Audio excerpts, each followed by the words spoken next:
दोस्तों, आज मैं आपको एक ऐसी कहानी सुनाने जा रहा हूं जो किस्मत, मेहनत और आत्मविश्वास की असली परिभाषा है।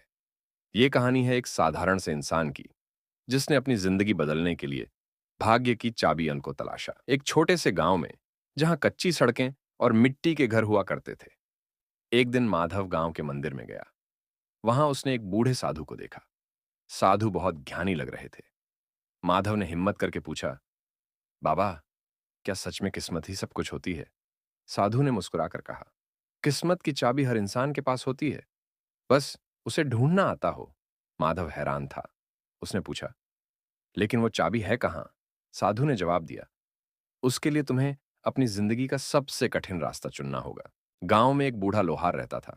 उसने माधव से कहा, अगर तुम्हें अपनी किस्मत बदलनी है तो पहले खुद को बदलो, मेहनत करो, डरना छोड़ो और भरोसा रखो। माधव ने फैसला किया कि वो गांव छोड़कर शहर जाएगा। उसने अपने परिवार से कहा, लेकिन सबने मजाक उड़ाया, तू गांव का लड़का है, शहर में क्या करेगा? लेकिन माधव ने हार नहीं मानी।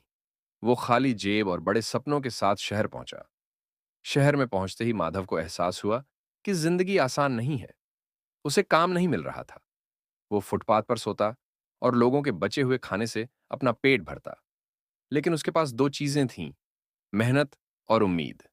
एक दिन माधव एक फैक्ट्री के बाहर खड़ा था।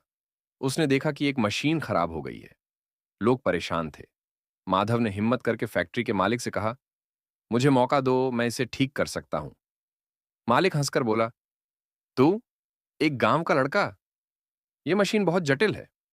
लेकिन माधव ने जिद की। उसने अपनी बुद्धि और साहस से मशीन को ठीक कर दिया। सब दंग रह गए। मशीन ठीक करने के बाद फैक्ट्री के मालिक ने माधव को नौकरी दे दी। अब माधव दिन रात मेहनत करता। वो नई चीजें सीखता और खुद को बेहतर बनाता। माधव ने धीरे धीरे पैसा कमाना शुरू किया। उसने अपने छोटे से कमरे को छोड़कर एक अच्छा घर खरीदा। लेकिन उसका सपना अभी पूरा नहीं हुआ था। एक दिन उसने सोचा, मैं दूसरों के लिए काम क्यों कर रहा हूं? मुझे अपनी फैक्ट्री शुरू करनी चाहिए।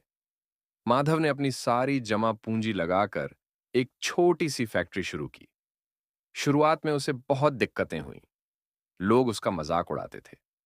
लेकिन माधव ने कभी हार नहीं मानी। धीरे धीरे उसकी मेहनत रंग लाई। उसकी फैक्ट्री चलने लगी। उसने और मशीनें खरीदी और कुछ ही सालों में माधव एक सफल बिजनेसमैन बन गया। जब माधव वापस गांव गया तो लोग उसे देखकर चौंक गए। अब वो सिर्फ माधव नहीं, बल्कि भाग्य का मालिक से बन चुका था। गांव वालों ने पूछा, माधव, तूने अपनी किस्मत कैसे बदली? माधव मुस्कुराया और कहा, साधु बाबा ने सही कहा था।